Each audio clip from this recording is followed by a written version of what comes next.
for joining us, and staff, and just remind everybody, especially the public that haven't been in here before, that our meetings are now live streamed, and so we've got very sensitive microphones. We're all very aware of that. So I'm now going to call for any apologies. Are there any? There appear to be none. Next, any declarations of interest?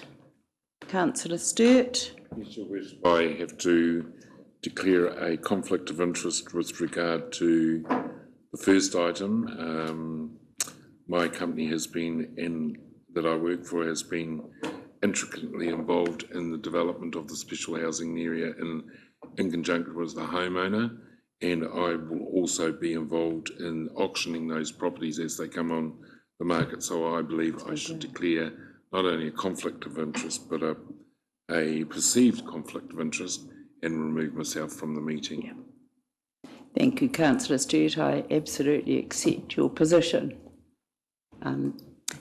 We now move on to recommendations from other committees, and this is the recommendation from the Resource Management Act Policy Committee. And this is our very first application for a special housing area number 1. So you're called SHA 1. It's like the Waitangi Tribunal.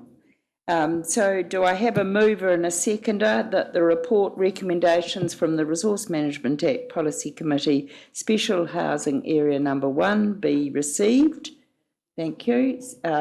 Moved by Councillor Rotorua, seconded by Councillor Donaldson. All those in favour, please say aye. Aye. Contrary? Carried. Now I'm going to ask the RMA Policy Committee to come to the table with Chris, Dylan, Kate and Jason, who are available to answer any questions. So you're happy to speak from there, and we get the staff up? The staff come up, and I would just ask if Gina Mohi can stay at the table, because she is a member on of the Policy Committee. Absolutely. Thank you. You must be there. Thank you, Chris, and you're now going to present to us, and I think for us as councillors we need to get our heads around this. We haven't been as close to the process, and just what is the process behind special housing area applications. So, Chris, you're going to speak on it, are you, or Jason and Henry? Over to you. Yeah, thank you, Your Worship. I'll take the lead, and anyone else just jump in.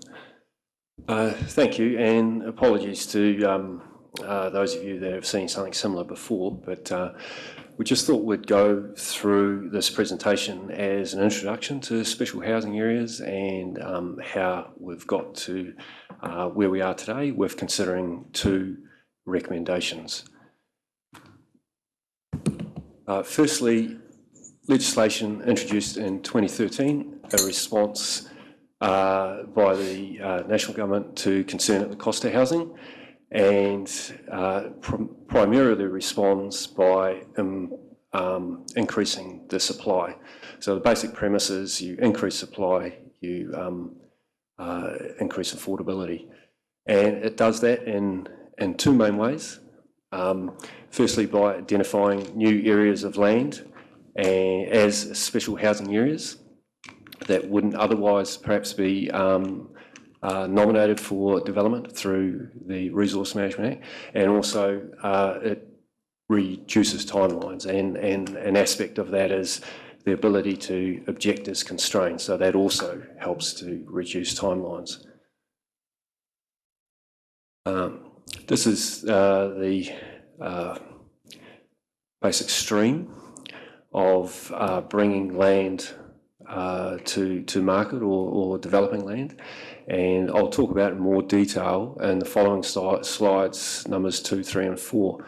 So we've had a very brief introduction to the Special Housing Areas Act 2013.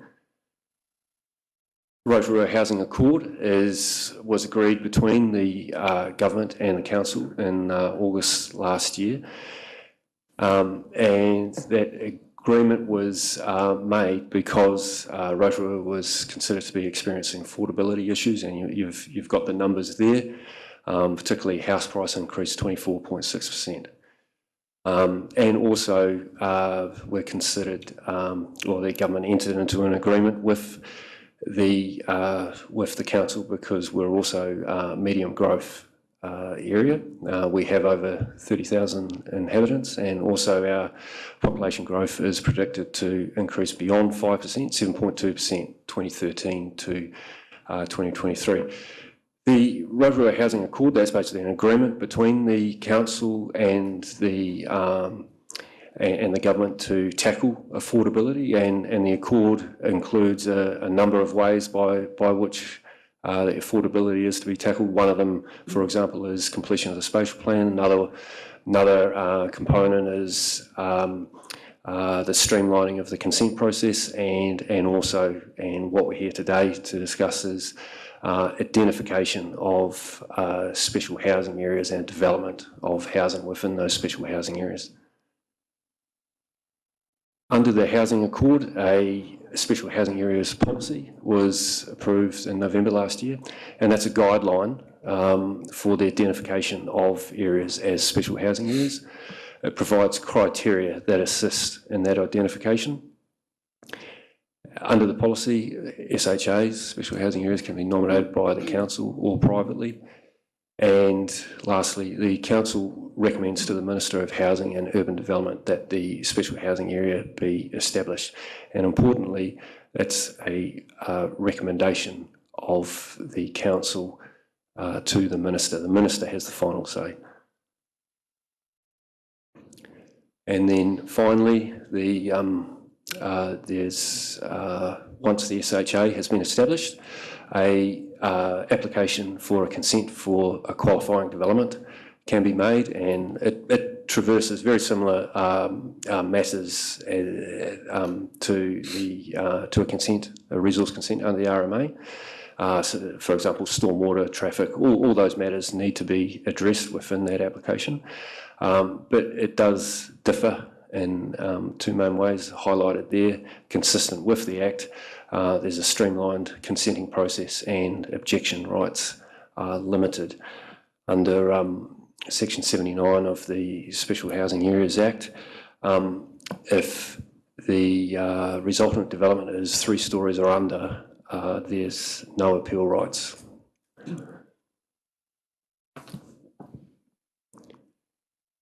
And I'll just go through briefly, introduce the two. Chris, before you start, can you just explain as well, just for us, where the spatial plan fits in here?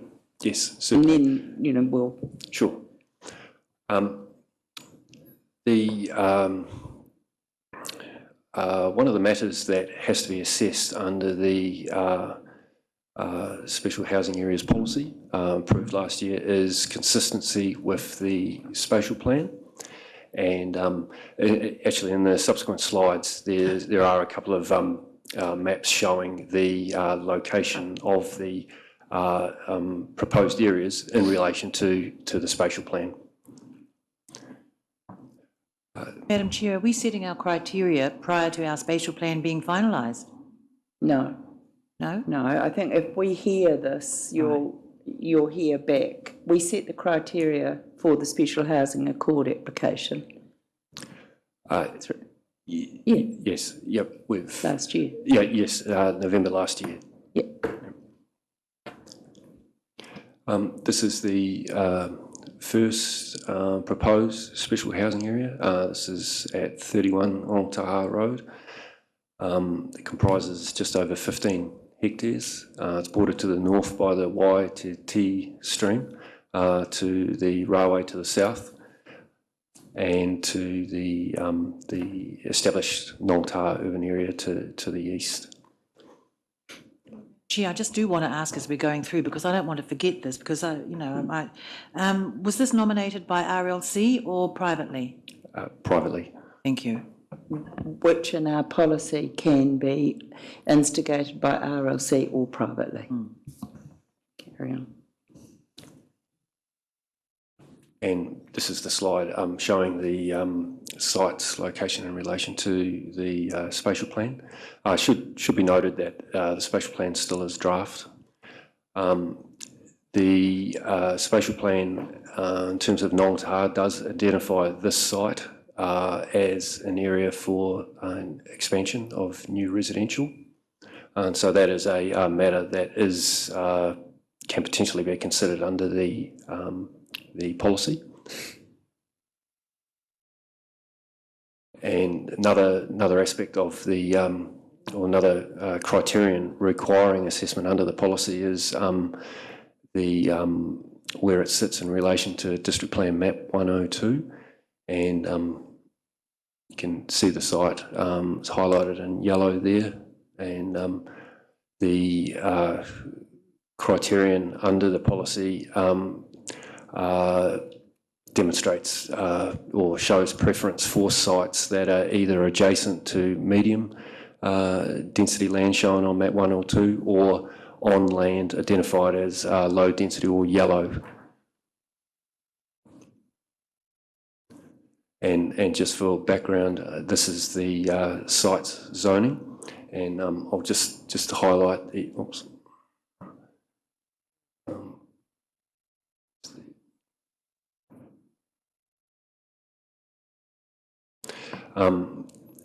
The site currently is zoned rural 2, and under the RMA, to achieve 190 houses, that would either be through a plan change, and that can be 6 to 9 months, with perhaps no certainty of outcome, or possibly through a resource consent. And as a resource consent would likely be assessed as a non-complying activity, and under the RMA, that's a high threshold for a development to jump over. So hence the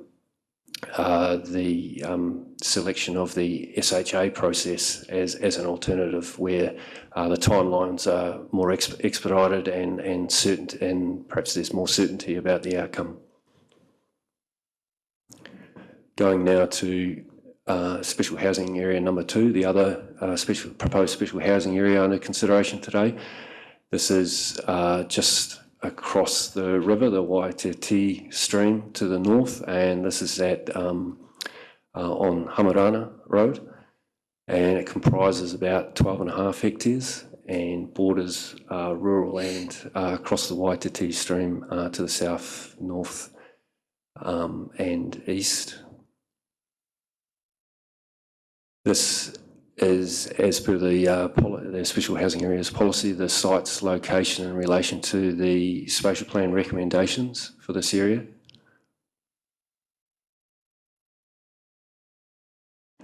And in relation to the other, to another locational criterion from the policy, this is the site's location relative to low and medium density areas.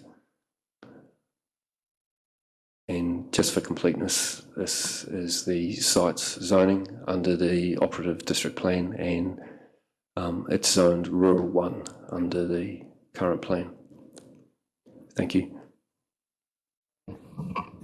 We're not hearing the cases or the applications, but I wondered if, I'm sure you've organised yourself, have you got anything you wish to add?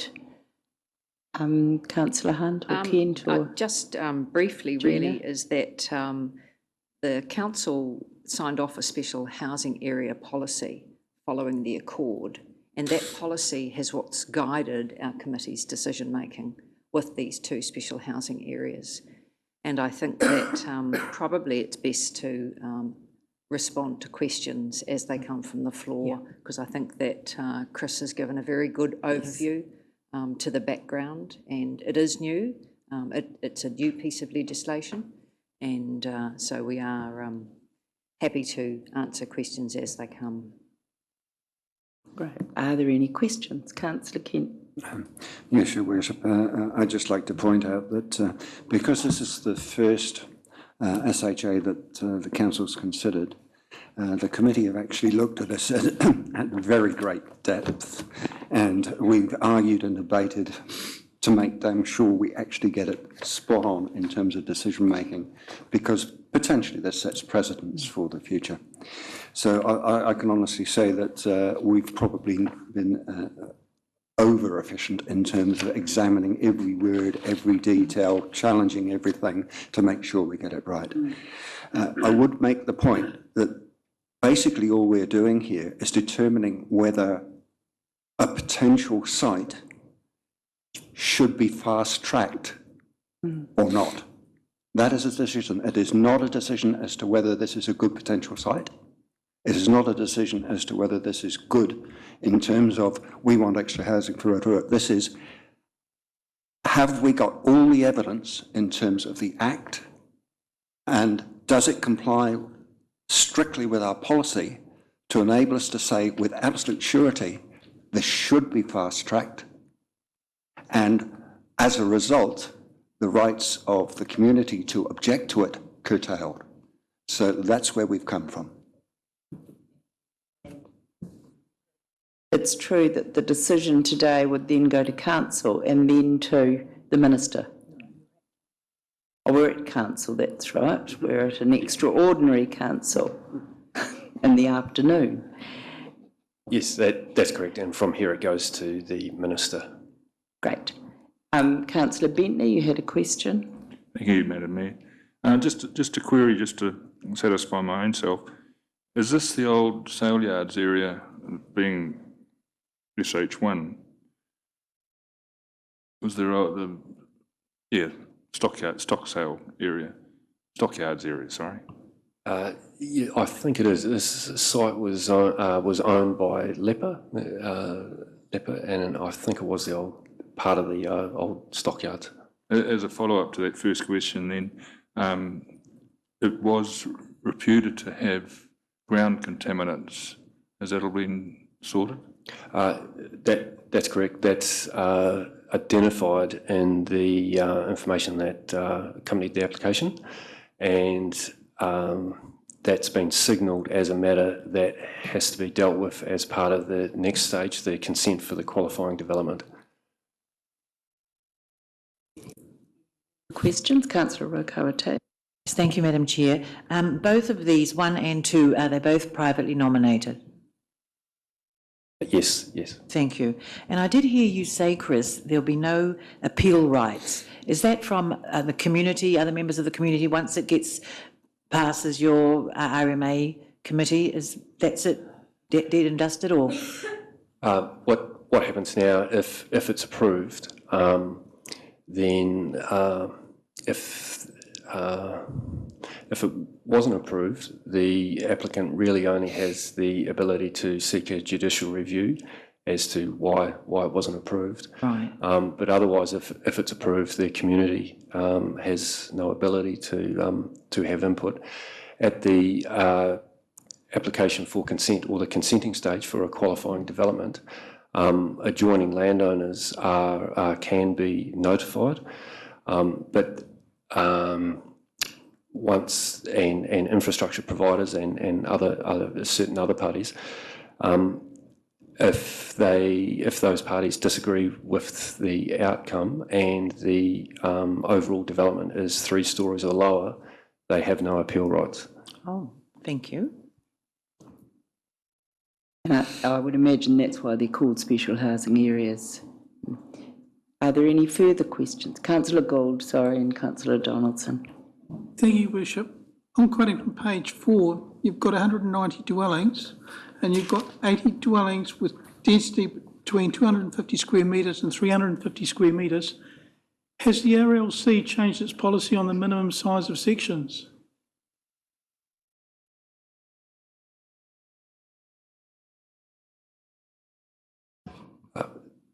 That would be a matter that would be worked through at the time of detailed application, and I imagine to help meet the purpose of the Accord and the policy to provide more affordable housing. Part of providing more affordable housing is providing a range of densities, and that that range is included here, and that would be a matter that would be consented at that time.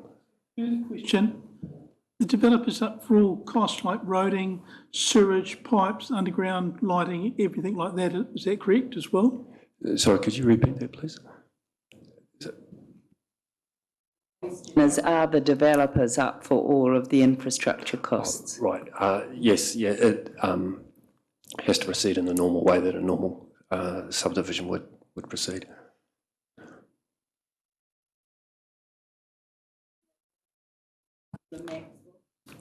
Yeah, thank you, Your Worship. I'm not sure if you can answer this, but in terms of whether a site is fast-tracked through this SHA process or not, what is the, are you able to quantify the, I guess, the difference in terms of affordability?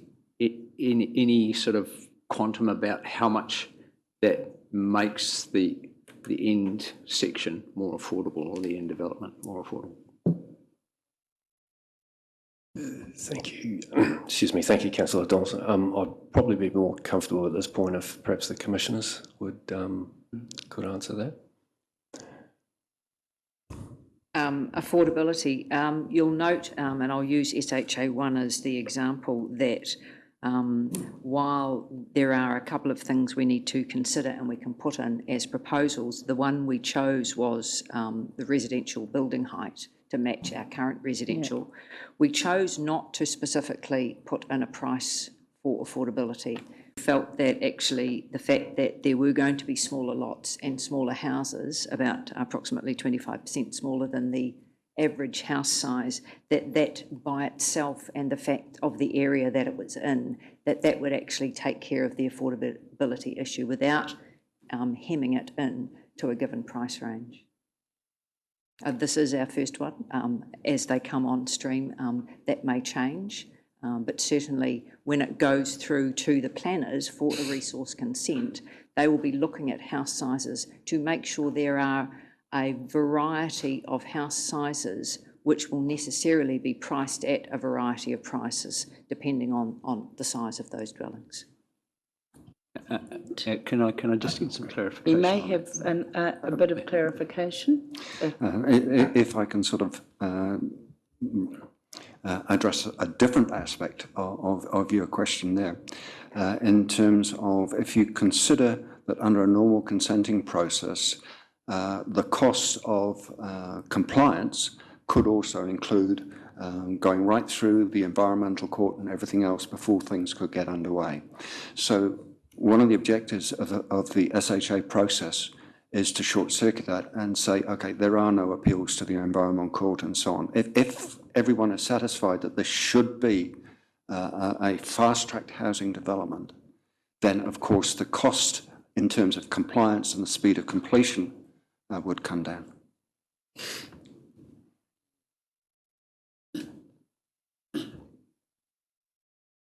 Cohatate? Oh, Maxwell and then Roe Cohatate, sorry. Thank you, Madam Mayor. Reading through both reports, and I was encouraged by what Councillor Kent said. He and his committee chair, Karen, and Commissioner Jenna have thoroughly been through everything and have even been on site, visited places. These areas I know quite well, having grown up in the area, coming through. I'm just, there is a question here, and if one of you could answer it, and I appreciate all the work that have been put in already. One has been recommended, the other one's not been recommended. I'm trying to find out if there's a reason for that. I know we're only dealing with recommendation one, but... Councillor Maxwell, I wonder, could we deal with recommendation one first?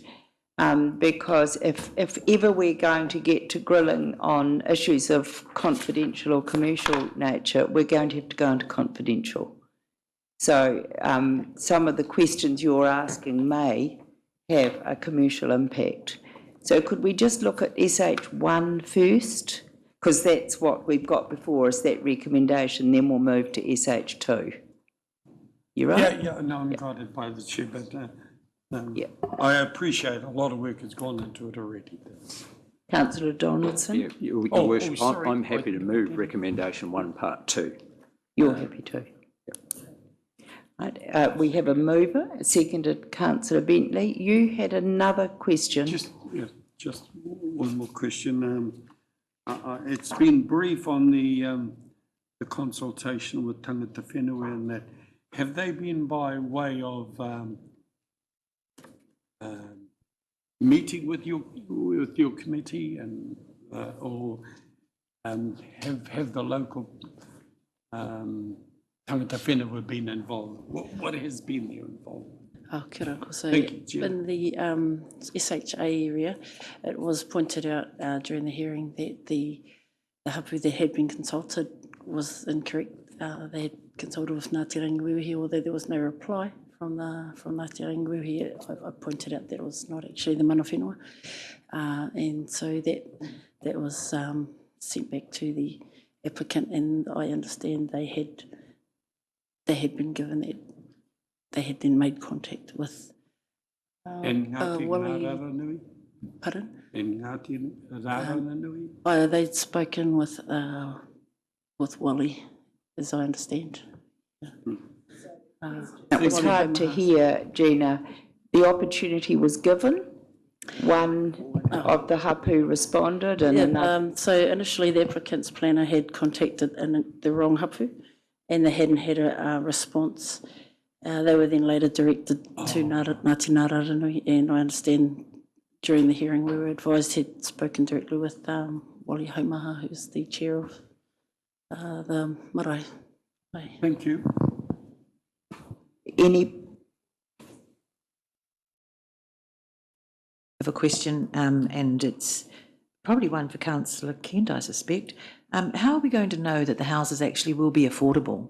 I mean, that's the design of a special housing accord, and you know, we cross our fingers and hope they're going to do it right in terms of people can afford it.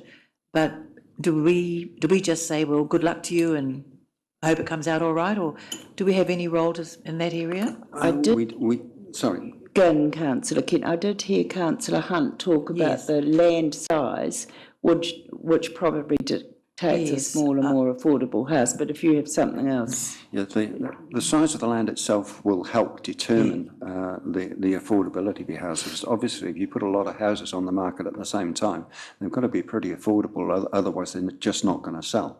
So there is a sort of a cycle there that says if we've got lots of houses coming on the market at the same time in the same area in smaller lots, they are going to have to be affordable to start off with. But there's a second aspect too. This still has to go through the complete consenting process as well. And any restrictions that we require can be put in as conditions of the consents. And we do all need to be very clear. I've just got one question of the committee, because I appreciate that there's been a great deal of work done. Yeah. How long did you hear was it a half a day or a day, or what was the length of the process prior to your recommendation to council? Following the last it was an afternoon meeting, and it went on for a couple. We had two presenters, which presented independently, and then we ended the hearing that part in order to deliberate. And we spent a couple of hours at least going over all of the stuff. Obviously, we had all the pre-reading beforehand. We then came back and had further questions and got some legal opinions. So we have actually had quite a bit of time to sleep on this. There was quite a lot of email traffic between the committee members and a phone conference with Councillor Kent in order to make sure we were quite happy with the decisions we had made, and that we could, going through our own policy, that we made decisions in line with each of the categories in the criteria in the policy, in order to give it a weighting of whether we thought it should be recommended to council in order to go to the minister. Separate to site visits. Yeah, can I just add that I don't know if the word was quite happy. I think it was that we had made a a competent decision based on the policy that was before us. Yeah. I would add the word caution too, because it was the first. There don't appear to be any more questions. Is there anything that you wish to add at the top table? No. So we have a mover and a seconder. I'm now going to put the recommendation 1 and 2. Special housing area number 1, that the proposed special housing area number 1 be recommended by Rotorua Lakes Council to the Minister for Housing and Urban Development for establishment as a special housing area. 2, that Council recommends to the Minister under Section 17.2 of the Housing Accord and Special Housing Areas Act 2013 the inclusion of the following criteria for proposed special housing area number 1. A, the maximum height of buildings shall not exceed 7.5 metres above natural ground level. All those in favour, please say aye. Aye. Contrary? Carried. That's a very significant first step for us. And on that one, can I thank our Special Policy Committee. Now we move to a motion. I'll put the motion to the vote that the recommendation from the Resource Management Act Policy Committee, Special Housing Area number 2, ask for a mover and a seconder, that the report recommendations from the Resource Management Act Policy Committee, Special Housing Area number 2 be received. Do I have a mover? Tanya? Thank you. And Peter Bentley, seconded. Right, and now ask for a mover and a seconder, the RMA Policy Committee, for the motion that they overview their recommendation. Do I have a mover? That's just to allow them to speak to it. Councillor Donaldson, seconded. Thank you, Councillor Rokawa-Tate. Right, we now just open for discussion. Is it our presenters first, just so we get clarity, because you put the two together, but we've seen it, right? Now, any questions? Yes, Councillor Donaldson. Thank you, Your Worship. Along with the public agenda on this came a lot of background confidential documents that councillors only have access to online. And there's a distinct difference between the two sets of background documents. And there's a lot of, I guess, personal and private information in the documents relating to Special Housing Area number 2 that were not in the consultant's report for the first one. And so I'm wondering, Your Worship, whether we could potentially move the discussion into confidential so we can ask questions in relation to those documents. We don't have them in written form, we've only got them on our iPads, but it's a bit tricky, I know.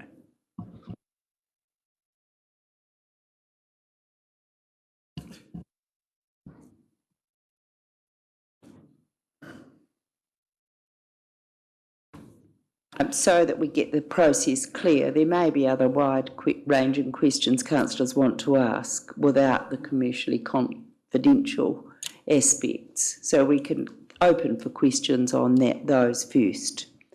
Councillor Kent. Your Worship, I mentioned when we were discussing SHA1, the care and deliberation that the RMA committee went into, looking at these cases. We were very, very careful with SHA1 to make sure that everything ticked and agreed with the law and with our policy, and that there weren't going to be any significant drawbacks or issues that would concern us, because we wanted to get it right. When we came to SHA2, if anything, we were even more careful, because we had a recommendation from our planners that said there are some issues and some problems that we're not comfortable here with. So we actually questioned these probably even more rigorously than the ones that said, yes, things are okay. And yes, we went out and we looked at the site and issues were raised, issues were discussed, and several question marks were raised. The specific ones are the whether in fact the infrastructure for stormwater and for traffic management was adequate. And there were some questions raised in those regards. The issue of the fact that SHA1 was already zoned to permit housing of a sort, whereas SHA2 is in fact zoned purely rural and is not even on the spatial plan. And one of the considerations for me that became very, very important is the spatial plan has already gone out to public consultation and people have had an opportunity to give input to the spatial plan. So we know their feeling in terms of the areas that were included in the spatial plan. SHA2 is not in the spatial plan area, therefore has not gone out to the people of Nongaraha to actually come back to and say whether they want housing extending that far out on the village. So that for me was the tipping point, if anything, that said we've got to err on the side of caution rather than saying, yes, let's give this a fast track. I have to say, there is no reflection whatsoever on the project, the desire for the project in Rotorua, its ability to provide the housing that we're looking for, and so on. This is a question as to whether all the I's have been dotted, the T's have been crossed to protect the community who hasn't had a chance in this particular case to give any feedback. Should we be in a position to actually say, you won't have the right of feedback and you won't have the right of contesting this?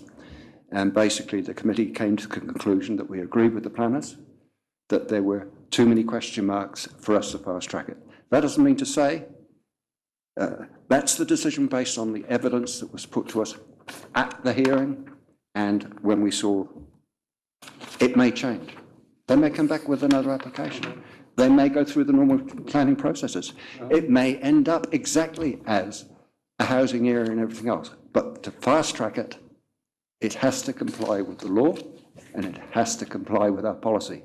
And unfortunately, there were too many areas in which it didn't. Councillor Donaldson, then Councillor Gould. If I could just respond, I think, with all due respect, the committee have done a great job, the RMA Policy Committee, on this. And the fact that this site doesn't align with the draft spatial plan, and the fact that Nongataha expressed strong views around their village look and feel in the consultation phase of the spatial plan is quite a biggie. So I think it's important. I just wonder whether officers can advise us, is there an option, rather than a flat no at this point on the SHA application, of referring this back for some consultation with the community as how they feel about this? I'm not sure. Henry, could you answer that? So trying to keep it alive, but what would we need to wait for? Look, through you, Madam Chair. Look, I think that is an option of council to refer it back and ask for further consideration of a certain issue or issues. I don't think there's a problem with that. I think it can get problematic for the council to kind of replace the judgment of the policy committee with its own judgment without having heard the same material that the policy committee's heard. But I think for the council to refer it back for an additional look or to consider other factors, I don't see a problem with that. Councillor Bentley. Thank you, Madam Mayor. I very much agree with what Dave is contemplating, and because this is a piece of land that's presently farmland, and we're talking only minutes ago about reducing nitrogen and stuff like that. So we've got to consider all this and give them every chance of getting it right. Thank you. Councillor Gould. Madam Chair, I'd be in favour of going back to the committee to have another look at, in case more information has come to light, which the committee is not aware of. We are trying to make land affordable and housing affordable to our people of Rotorua, and at stake is 130 sections. You know that we've got a Nongataha Township which can take more people, but I don't know exactly where this particular piece of land is. It might be nice to have a little map, image on the screen with an indication where it is. Can you go back, Carol, to putting the SHA2? On the opposite side of Johnny Lepper's house. Yeah. What were you saying there, Councillor Max? Is it Rule 2? Opposite side of Johnny Lepper's house. Over the road. Over the road. It's rural one. Oh, is that number 2? It's the other side of the stream. The other one was number 1. Just let the commissioners answer that, I think, very clearly. Yeah. The other issue is, Madam Chair, is that with Plenty Regional Council asking a lot of farmers around the Rotorua Lake region to take their farms out of land and put it into something else, this is a good opportunity where farmland will be changed to residential. And I think that's very, very important. And I don't believe we have finalised a social plan, so whether that is a technical matter for this discussion, I don't know. Would you like to answer that, Henry? I'm not sure it's a question. It was the balancing of, Councillor Kent, could you? Your Worship, if I can perhaps suggest a way forward. It would seem to me that we'd like this to happen, but we can't approve it because of the law and our policy and so on, and the way it was presented now. I would like to suggest that this council direct to staff to go back and sit down with the applicants and seek a way forward to enable it to comply and to enable the development to go ahead by whatever means, and then bring that back to the RMA committee at the stage when it's all resolved. Thank you for that suggestion, Councillor Rokawati. Yes, thank you, Madam Chair. Yes, I'd like to support to speak in support of that, Councillor Kent, and I believe that obviously the committee, you know, does want to make a success of these special housing, these areas, and you've done the best that you can with the information that you've had available. But I'm aware, like every councillor sitting at this table, of housing, the crisis housing shortage that we've got in Rotorua.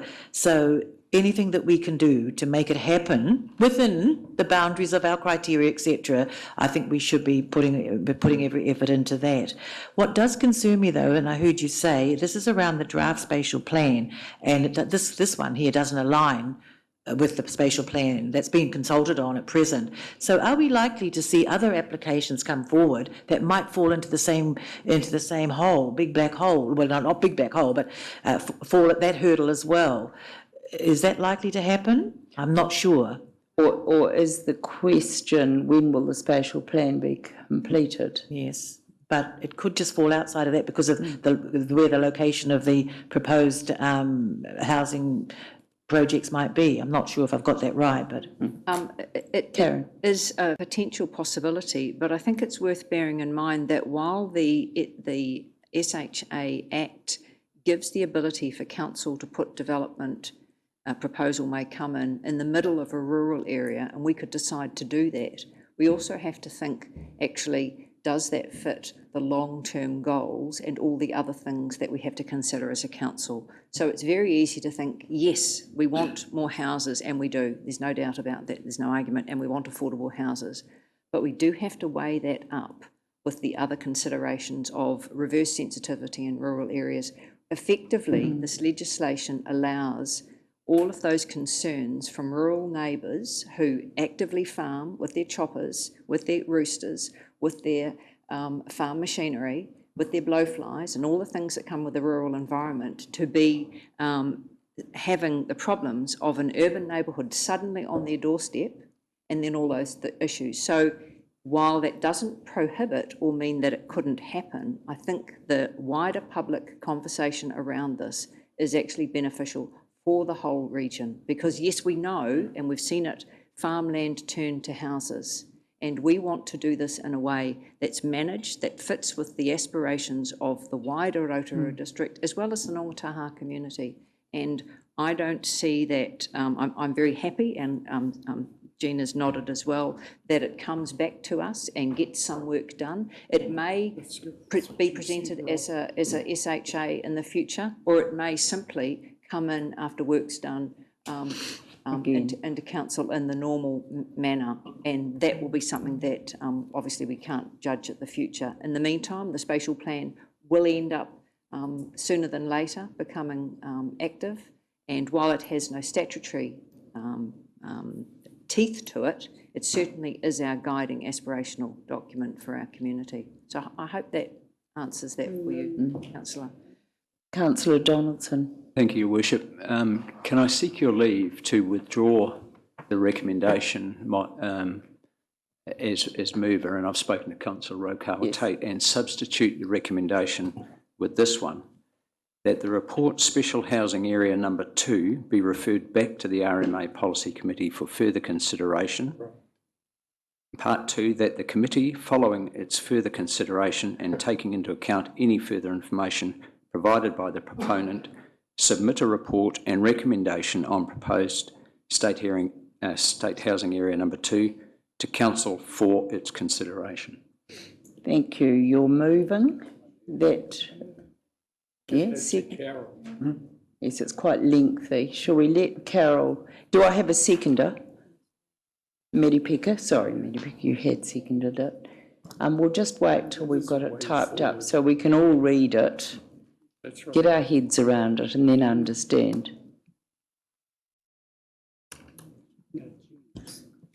Gina. Kia ora, Madam Chair. I just wanted to add that personally I'm really pleased that the recommendation has come through as it has. As local of Ngātaha, I felt that the property was real borderline in terms of, I know it wasn't in the spatial plan, but when we drove in from Auhau, when you hit Warati Hill, that's Ngātaha. You're in Ngātaha. And so I was the one that was having the issues with the recommendation to decline, because as a local I felt there was things that I understood about the area that perhaps others didn't, and I don't mean that in any offence to anybody. And also I think because of yes, we have a need for housing. Ngātaha is an area that wants to grow, but we don't want to be Rotorua. We don't want to be growing that way. We cherish our village status, and we don't want to lose that. But the reality is, if we want to manake our whānau and those who want to come and live in Ngātaha, then we have to, allow for that and grow for that. And I just wanted to acknowledge the applicant who came with a different philosophy to the table in terms of a very Māori way of looking at things, and wanting to embrace those concepts of manaakitanga and whakawhanaingata and kotahitanga. And yes, I'm very grateful to the committee for the new recommendation. I just wanted to acknowledge that. So kia ora tātou. Thank you, Gina. I'll read it. Have you finished, Carol? You got it all up there? That the report Special Housing Area Number 2, SHA Number 2, be referred back to the Resource Management Act Policy Committee for further consideration. That the committee, following its further consideration and taking into account any further information provided by the proponent, aren't they the applicant? Applicant? Submit a report and recommendation on proposed SHA Number 2 to Council for its consideration. Applicant. All right. Any discussion on the motion before us? Right, I'll put that. All those in favour, please say aye. Aye. Contrary? Carried. And thank you for that. It's a very important process, and it's great to know we've got the RMA Policy Committee to help us here and guide us. And I'm pleased that we've just kept this alive and look forward to when we hear back. And regional council might have the buses going out that way. Thank you, and I can now, if there's no other items of business, I can declare the meeting closed. Thank you, Steve.